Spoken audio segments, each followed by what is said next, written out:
पत्थल गांव का रुख करेंगे। यहां पर खजरी डाड़ गांव में डबल मर्डर की वारदात सामने आई। सोमवार देर शाम घरेलू विवाद को लेकर पति ने अपनी पत्नी और सास को डंडे से पीट कर मौत के घाट उतार दिया। पत्नी और सास की हत्या करने के बाद आरोपी फरार हो गया।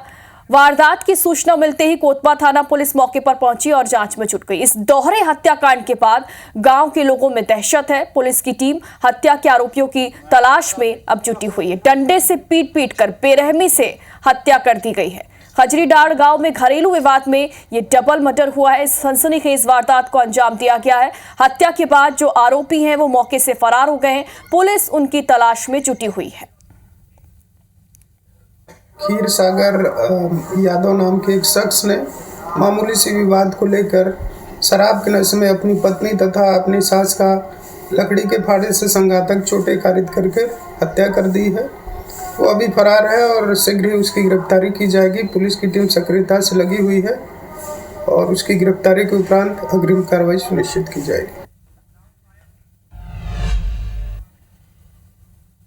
और ज्यादा जानकारी के लिए हमारे सहयोगी रमेश शर्मा हमारे साथ लाइव जुड़ गए। रमेश, पति ने अपनी पत्नी और सास की हत्या कर दी, ऐसी क्या वजह रही, क्या विवाद रहा कि उसने इस घटना को अंजाम दिया और आरोपी के बारे में क्या सुराग हाथ लग पाया है?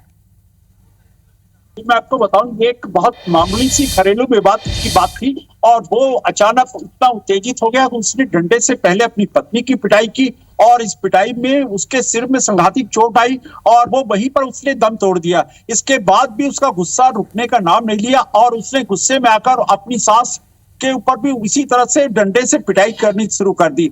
मैं आपको बताऊं कि ये जो इसमें आरोपी है, ये शराब के नशे में धुत था और ये जब घर पहुंचा तो उसकी पत्नी ने उसको खाना परोसना चाहा, लेकिन ये उसको खाना परोसने की भी एक मामूली सी बात को लेके उसके ऊपर उत्तेजित हो गया और उसने लगातार पिटाई कर दी।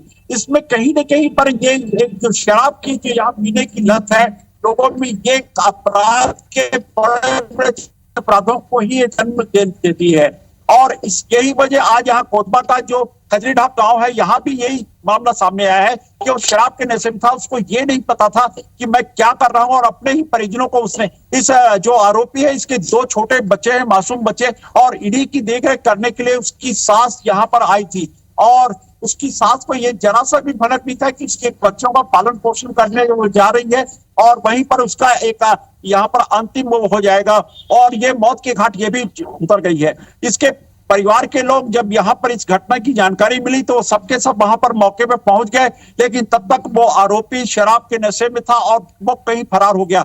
आज देर रात तक पुलिस यहाँ पर इसके सभी संभावित ठिकानों पे छापे मारती रही है, लेकिन पुलिस को इसका कहीं भी सुराग नहीं मिल पाया है। ऐसा गांव वालों का कहना है कि वो कहीं न कहीं आसपास जंगल की ओर भागा था और जिसकी वजह से वो पता नहीं कहां पर है, क्योंकि शराब के नशे में था। इसकी वजह से हो सकता है वो कहीं ना कहीं जंगल में पड़ा होगा, लेकिन अब चूंकि दिन निकल गया है तो उसको पुलिस जल्दी खोज के अपने गिरफ्तारी कर लेगी। लेकिन यहाँ पर सबसे दुखद बात यही है कि यहाँ पर आबकारी विभाग भी शराब की अवैध बिक्री जो जगह जगह होती है इसमें कहीं भी रोकथाम के कोई पुख्ता इंतजाम नहीं कर रहे हैं।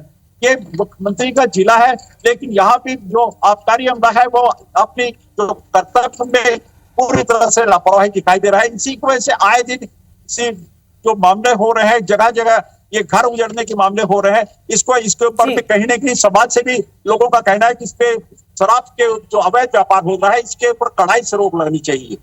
बिल्कुल रमेश, चूंकि शराब के नशे में इस पूरी घटना को अंजाम दिया गया है, जाहिर तौर पर यह चिंताजनक है। बहुत बहुत शुक्रिया आपका फिलहाल तमाम जानकारी।